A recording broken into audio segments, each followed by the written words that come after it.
தென்னைமரம் ஏறும் கருவி யூஸ் பண்ணி காட்டுறோம் பாருங்கள்.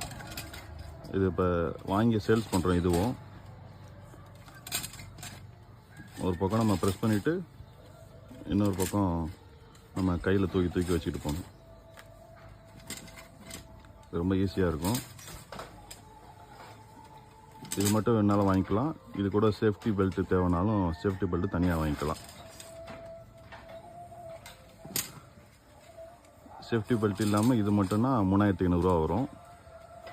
கருவி மட்டும்னா. சேஃப்டி பெல்ட் வேணும்னா எக்ஸ்ட்ரா 700 வரும்.